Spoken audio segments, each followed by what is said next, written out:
Hi, I'm Matt Barlow, and this is Warrior Image, where we take a balanced look at manhood and masculinity from a biblical standpoint. I'm here today with my friend Dave Shannon with ManStuffMinistries. Glad to be here, man. Thank you. Welcome to the I'm show. excited. Welcome I'm to excited. The show. It's good. This is I'm fired up. I'm Right. like, yeah, we're doing something cool. This is awesome. Right. Got the fire pit. Great weather. Yes, sir. Yeah. Yeah, so, we actually just met here recently in kind of a odd twist of God's providence, I guess. Yeah. I had a friend call me that's like, man, I've got a friend, I need one of those Wild at Heart retreat deals. He said, I figured if anybody knew where one was at, you would. So, I jumped on the website, started looking, and found your name. I was like, here, call this guy. And, he called you and talked to you. And a little while later, he called me back. He's like, dude, you got to meet this guy. Like, y'all are like same deal, cut out of the same piece of paper. Yeah. And, of course, I called you, and I think we stayed on the phone, like 2 hours that first time? It was a while. Yeah. Yeah, it's the you find knuckleheads just like you, and you just Right. and you find right. you bond with them. Yeah. Right. Yeah. Yeah. Yeah. Guys like us are always looking for a Mississippi. Yeah, right. So, man, like I said, we share the same heart as far as men's ministry and stuff. And, I know you and I've talked in the past. You kind of had a rough trip getting here. And, didn't always grow up in church. And Not at all. It was a trip around the mountain to get here. Looking back, you go, well, I guess I see what God was doing. Right. But going through it, you don't understand it at all, which is kind of interesting. But, I didn't grow up in church. Right. In fact, I tell this, and I think it's in the realm of truth. I'm not sure. I haven't done the math on it exactly, but I actually probably spent more nights in jail than I spent days in church before I met my wife. And that adds something a little bit different to your story, I guess, when you're in ministry. Right. I met my wife at a Christmas party that I wasn't invited to. And it was a great big huge black tie thing, invitation only, and a buddy of mine and I were like, yeah, let's just go. Right. And we got kicked out 3 times, and then finally weaseled ourselves in. I won't bore you with the whole story, but met my wife at that party and just saw her, and I was like, man, I know she's out of my league, but Right. I had heard a thing before that was there's worse things in this world than being slapped by a beautiful woman. And I was like, I could live with that. And Right. so I just, man, I went for it, met her, got her number. And a few months later, we fell in love. And man, I knew I was in love with her. She just had a heart like nobody had ever met before. Right. It was just amazing. And asked her to marry me. And she said, I'm in love with you, but you're not a Christian. And I am. Ooh. And I will not be unequally yoked. Wow. And I was like, well, I'm not going to just become a Christian so I can marry you. But Right. I said, I've been hearing about this Jesus cat for a while. Right. Let me look into it a little bit, and let's Right. see where that takes us. And I had grown up with some challenges from fathers. My original father abandoned my mother and I when I was 3, and then she got remarried, and my stepfather that raised me, adopted me and raised me, he was an abusive alcoholic. And then I had a grandfather, the only other father figure in my life, and he loved you as long as you were perfect. Ooh, man. But whenever you step outside of the straight and narrow, you're not worthy of his love anymore. Oh, man. And so, All performance father based. figure was a hard thing for me. I left home, went to college, and, my dad was so abusive. I was just, used to just cowering to him and, didn't really stand up for myself. I got off to college. I was like, I can be anybody I want to now. And Right. so I'm going to be alpha male, tough guy, Right. Got in tons of fights, started playing rugby because the violence of it was so good. Played for 10 years. It was Right. fantastic. Started bouncing at a local roadhouse there. and and just chasing girls, drinking beer, anything that would feed my ego to make me feel better about myself. Right. And so when I was growing up, all the guys that I knew, in my community that were church guys were just like weenies. And whether they were or not, I don't know, but that Right. was my general impression. Right. And when my wife says, you have to be a Christian before I'll marry you, and I've been devoting at that point 10 years of my life To being a to man. trying to be alpha male, Right. tough guy. Right. I'm like, I don't really know how that's going to work. Right. And so during my search and looking into it, at the time, there was a guy playing football named Reggie White, Right. which at that time was the baddest man in the NFL. Right. And you might say the baddest man who's ever played in the NFL. Right. That guy was incredible. What an incredible guy. But pastor, believer, didn't cuss, didn't drink, one wife. Just who is this guy? Right. And just learning who he was, working through that, going, I can model myself after that. Right. Not that I'm ever going to be the baddest man in the NFL. I Right. didn't make it to the NFL. But just the idea of I don't have to give up my manhood to become a Christian. Ooh, man. And I said, I can move forward now. Right. And met my wife December 1988. I'm dating myself. Asked her to marry me in May of 89. Gave my heart to Jesus in September of 89. Married my wife in February of 90. And, Wow. That's cool. and just, good stuff. Got married at her mom's house on a Tuesday night. That's cool. Who gets married on a Tuesday night? We did. It worked out. We're still married. It's been a long time. So, Right. it's just, it's awesome. Yeah. Right. Incredible journey, and but really fulfilling, really great. Sounds like it. You hit on something there, and I kind of experienced the same thing in kind of looking at people within a church, men within a church, and it's kind of like when somebody's like, hey, you want to go to church, you want to become a man of God, and you see that example, and it's kind of like, nah, not really, man. I'd rather keep doing what I'm doing. Right. I'm just not drawn to it. Right, exactly. There's nothing attractive about that. Fast forward to after I did accept Christ and started studying the Word more, and when I got older and got a better understanding of who Christ was, and started seeing the more masculine side of him. For a long time, you think of Sunday school and you think of this soft, gentle Jesus, and he is towards his children. Right. But, he has no tolerance for evil. Yeah.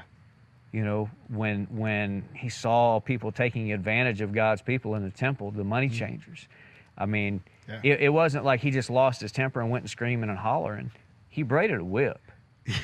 That's time. That's premeditated. It's like these guys are making a mockery of my Father's house. Yeah. I've never braided a whip, but I want to. I tried to braid. I'm like, now that I know that Jesus did it, I'm like, I want to do that. I want one of those. Had a guy that used to hand make bull ropes when I was rodeoing, and he started showing me how to do it. I think I got about that much of a bull rope braided one time, and I thought like every finger was almost bleeding. Like, it's a lot of work. Yeah. So for him to go through and do that and then go, like I said, it wasn't a temper thing. He didn't throw a temper tantrum. Exactly. Because you're not, even if you know how to braid a whip and Right. make a whip, that's not something you're going to throw together in 5 or 10 seconds. Right. It's probably going to take you 5, 10 minutes, 15, 20, maybe an hour. I don't have any idea. Right. But you're not going to just throw it together real quick because you're mad. Yeah. It was with purpose. I've got a job to do here. Right. And it's to straighten this stuff out. And that's what I'm called to do, and I'm going to do it. Another place you even see it is when he talks about, denying the kids to come see him. And he said, it'd be better to have a millstone tied around your neck and thrown into the sea. You think about that for a minute. their understanding of the ocean at that time was it was wet and it was deep and there were fish in it. Yeah. They don't understand the ocean like Yeah. we did now. We Not do sure now. if there's a bottom. Right. They don't really know if there's a bottom. But when you think about what happens as you go down deep, if Yeah. you've got a stone tied around your neck and all the things that are happening to your body, you know, and you realize that he was saying something to them where they would understand it with their level of understanding. But when you think about what we know about the deep now and what happens to a body as it starts going deeper and deeper and deeper that quickly with this Yeah. big millstone, Right. man, there's crushing force. Pressure. Yeah. And that's his thought on it. It'd be better for that Yeah. to happen than to do something to one of these children. Wow. Yeah. That is a protector, that is a provider. So as I Sure. started seeing these things, all of a sudden it began to change my mind about who God was. It changes everything. Yeah. You know, and it's unfortunate, I think, that we've seen so much of the surrounded with love and meekness and Yeah. humility, and you know, we really have bad definitions of humility and meekness. Absolutely. Especially meekness. Right. Yeah, especially meekness. You had mentioned John Eldridge with Wild at Heart, but another one of my books, one of my favorite books of his, is Beautiful Outlaw, Yes. which is a true picture of who Jesus was. Yes. And, you know, when you go, well, Jesus is the Lamb of God, the answer is yes, he Yes. is, but Yeah. He's also the Lion but of the Judah. outlaw that he, you know, that they talk about of, and he just, I mean, seemed like a rebel everywhere he went. Right. They're, you know, they're like, whoa, wait, you can't do that. He was always stirring It's kind the of, pot. don't park there, you know, Right. kind of thing. He's like, Exactly. yeah, he's always stirring the pot. And Well, he was holding people accountable. yeah, You know, Yeah. it was like, hey, this is what the law says. This is what Right. Scripture says. You know, even when he confronted the Pharisees, you know, he said, "You forget my law to keep your traditions. Yeah. You put your traditions above my law." You know, I think in particular he was talking about tithes and money being given to family, taking care of you, honor your father and mother. Yeah. And they were like, you know, the tradition was, you know, to take care of your parents when they get old. But they were like, oh, well, this is God's money and I can't do that. yeah. You know? I read Beautiful Outlaw, and a couple of the things that occurred to me when I was in the book, and as I've thought about it more, it's something that, you know, especially when I'm working with, I've got a guy right now who, this guy's alpha male guy, Right. just not the kind of dude you would want to jack with, Right. you know, just tough guy. Right. And I've been working with him, talking to him about Jesus, and he told me, he goes, you know, I get God. He goes, I understand the Holy Spirit. He goes, I just don't really, I don't understand Jesus. I don't really get it. I don't, you know, he just doesn't, he's not appealing Right. to me. And my response was, man, you don't know Jesus. You know? Right. You don't know Jesus. Right. That's why you feel that way, because you don't know Jesus. I go, let me ask you this question. What is the most fearsome creature that's ever walked the face of the earth? And he goes, I don't know. I mean, or were Tyrannosaurus Rex real, or know, Right, is it is a lion, whatever. And I go, no. The single most fearsome creature to have ever walked the face of the earth was Jesus.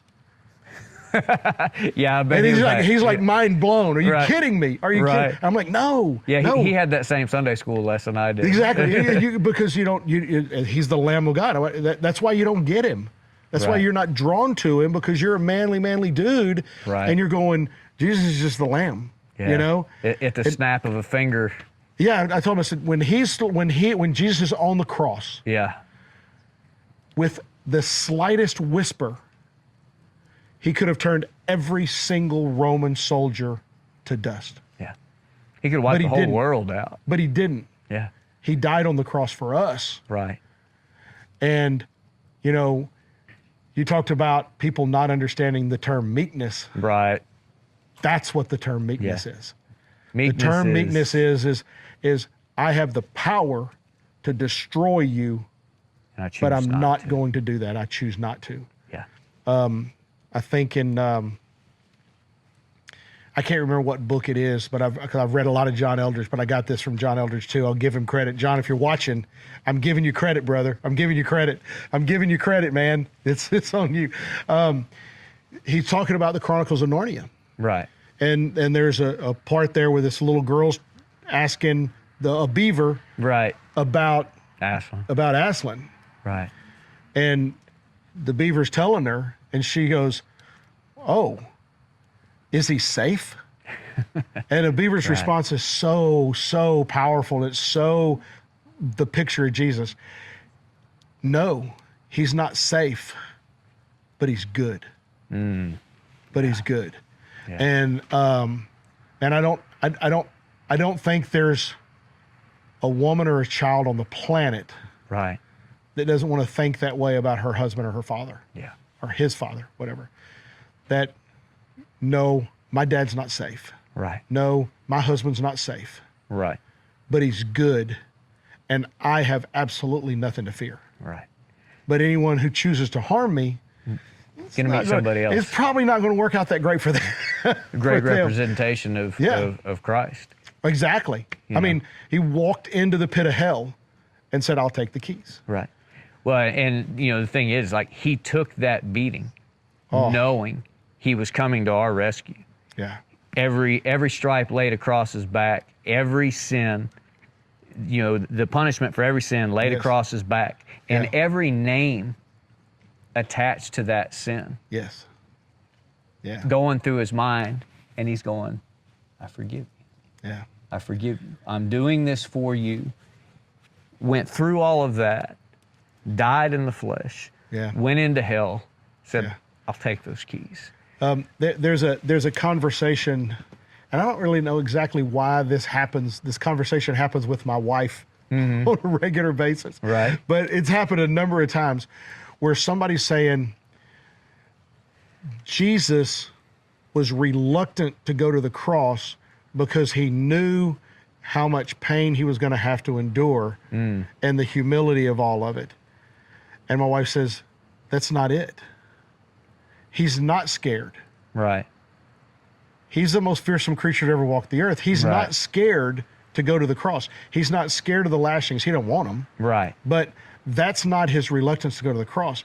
The reluctance to go to the cross, if there is one, is he knows he's fixing to bear the shame and the guilt Yeah. of every single sin that's been committed on the face of the earth for the entire time that the earth has been here. Yeah. And that sin will separate him from the Father. Yeah. Man. And the separation from the Father and the bearing of the sin, that is what he's like, Father, is there any other way? Yeah. And man, that's powerful. Absolutely. That's powerful to me. But man. So, we've talked about that you came to Christ and, began to learn a little bit more about who he was and kind of got behind who he was. So, what steered you towards men's ministry, though? I mean, so again, dating myself a little bit, I started becoming a follower of Jesus about the time that Promise Keepers was rolling. Ah, I got you. And so there was a Bible study going on that was a Promise Keepers Bible study, and I got plugged into that, and went to another one, and then I'm it's like all of a sudden there's all these books that are Promise Keepers books, and reading the Promise Keeper books, and and it just spoke to me, just spoke to who I am, and spoke to my life. Man, I wanted to be an alpha male that's a Christian guy, Man, and that's an awesome picture. Right, and all of those. I mean, I remember one of my favorite. There was a book called Tender Warrior that I read back then that was fantastic, and there's another one.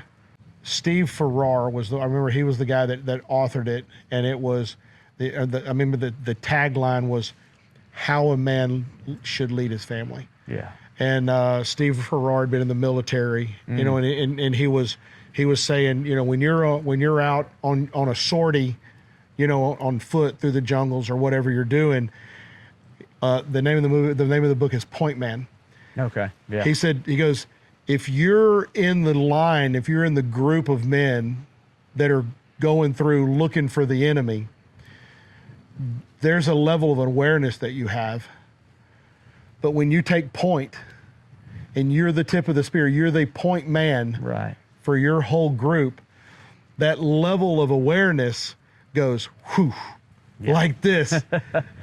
Because you're not only, you know, there's not just somebody you. else going to get shot before you. Right. You're the first one who's going to get Right. shot. And it's like, oh man, it's a game changer. Yeah. And he said, that's who you are for your family. Yeah. Yeah. You're the point man for your family. So your level of awareness as a husband and a father needs to go whoom, Yeah. like this. And that just, you know, at the time I was a new husband and a new father. And so it just really struck me and really hit me as, wow, this is serious business. Yeah. Growing up without a dad, you know, I did the same thing. Yeah. You know, you get married and there's that deal where you wake up, you know, a day or two after your honeymoon and you're like, No. what do I do now? Yeah. Like, Yes. this didn't come with any instructions manual. Yes. That's What do right. I do? I'm married Yeah. now what? Yeah. This is, it's rough. Yeah, it is. rough. Yeah, But by the grace of God, we've made it. How long have you been married now? 35 years. 35 years. Wow, man, Yeah. that's awesome. It is. Yeah, you know, it's great to hear that, because it's not something you know, those kind of numbers aren't something you hear that No. often anymore. No. You know, people make it 5-7 years. Right, It's like, oh wow, they right. had a long marriage. Yeah. You know, but it just speaks to the difference in time, you know, and Yeah. the commitment. You know, Yeah. I've been married 26 years, Yeah. and you know, doesn't mean it was easy. Doesn't mean it was perfect. But Well, I don't know about yours, but mine was really hard. yeah, again, they don't come with. It's a whole lot directions. easier now. Yeah. But it's not easy. It's No. still there's still some really hard days. Yeah. I love you like crazy though, baby. Just disclaimer: wouldn't have it any other way. The hard days are the best days. I don't. I don't know if I'm staying in the big bed by saying that stuff or not, but doing what I can. Yeah. Right. Yeah, you know, and so yeah, it's having somebody that you can look at and emulate, you know, especially if you don't have a lot of knowledge, you know, biblical knowledge, a lot of understanding of Jesus, Yeah. having men that we can look up to. Yeah. And go, or watching a really good successful marriage, right, which my Right. mom and dad didn't have. right, You know, my dad was an abusive alcoholic. I wasn't the only one that he was abusive to. Right. Most of it was toward me, but it wasn't all toward me. right. Yeah. No, and you know, those positive role models are, you know, whether they be, like you said, a marriage or you know, seeing just a man that bears the image of God. Yeah. You know, bears that warrior image, that Yeah. tender, that soft, you know, the same Right. image of Christ. You know, those are few and far between. Yeah. You know, really. But there's such a need. Oh, absolutely. That's what we're all called to. Right. Yeah. You know, and that's really kind of what brought this podcast, you know, to be, is that, you know, when my girls were growing up, you know, I held examples up to them of this is what a man looks like. You know, I lived the life the best that I could. Yeah. But I also, you know, let them watch movies where, you know, I'll let them watch some of the war movies, like, hey, a real man is willing to die for those that he loves, those that he cares for. You know, he is willing to fight for somebody else that's not his family. You know, he'll go to another country and defend somebody else who's, you know, got a bully or a Right. tyrant that's coming after them or trying to take something from Yeah. them. You know, the integrity and all of those things, you know, held those examples up. And it's the same kind of thing with this podcast, is I'm wanting to bring people like yourself in that are a true representation of the image of God. You know, you're loving and caring and live a good life but you're also not somebody you want to run into in a dark alley. Yeah. Well, I appreciate that. You're setting the bar pretty high for me there, and I appreciate that. I'll receive it, but I'm not so sure I deserve it. But thank you. Yeah, that's awesome. Man, it's been a pleasure having you here, and I've enjoyed the time that I've spent with you in the past, and going and seeing what you do. Maybe another time you can come. We'll talk a little more about what you do. Man, that would be fantastic. I'd love to talk more about myself. Yeah, I know. I had to twist your arm to get you to come here in the first place. You're like, what? Camera? Talk? Yeah, I've been here. I've been here waiting for a week. Yeah. No, man, I appreciate it. Thank you so much. Yeah. I really appreciate what you're doing. It's needed. There's such a. It is. Man, the world we live in, where masculinity is toxic, you know. I don't know who came up with that, but they're just absolutely wrong. Somebody that didn't want the image of God. Yeah. You know? They don't understand. And they don't understand. It was somebody that was mistreated by a tyrant rather than a caring individual. Well, and it's, this is, there's a right place for us as men to be. Right. There is overly aggressive, right, and overly passive. Yeah. We haven't talked a lot about the passive side. We talked a little bit about the aggressive side. Right. But if, as men, we're truly in the right place where we need to be, right, we have the ability to be aggressive. We have the ability to be more passive. But the problem is that most men, are either way too aggressive or way too passive. Right. And both of them are bad. Right. Both of them are bad. You think the aggressive is the one, but the passivity, that is just as big a problem. It is. And I think that may be a bigger problem in today's world than the aggressiveness. It absolutely is. Yeah. I think that we have, for the longest time, or at least I'd say as long as I've been alive, maybe not quite so much over the past couple of years, mainly just because my understanding of who God is has changed. But, within Christian circles, when things would come up that weren't good, were contrary to God's word, they would go, well, it's a free country and you're welcome to do what you want. I really don't agree with what you're doing. So I'm just going to move over here and I'll do something over here. But you keep doing what you're doing here. Yeah. And basically they gave up the ground. Yeah. And, it's like, well, we got to love them. We got to turn the other cheek and everything. But the reality is you love somebody enough to tell them the truth. What really should have been happening is that when things came along that were contrary to their beliefs and the way that they did things around there, is to say, hey, look, it is a free country. You are free to practice whatever religion, whatever lifestyle you want. Yeah. But we don't do that here. We have a set of goals and statutes that we live by. We have a set of rules that we live by, and civil obligation. Yeah, civil obligation, exactly. Yeah. That's a term that I think most people would have absolutely no idea what that means. And we have a moral compass that we live by. Yep. And both of those. You are welcome. Again, it's a free country. You can do those, whatever it is you choose to do. You just aren't going to do it here. Yeah. Yeah. And that's what we quit doing. It was like, well, we've got to be accepting and everything, and we've got to bring people in, and we do. We have to love people. Sure. And we have to care for people, but we also have to protect those that depend on us. Yeah. But it's okay to say you're wrong. Yeah. And we've gotten to the point where we're like, man, if I were to hurt somebody's feelings, I don't know if I could sleep tonight. And I'm like, no.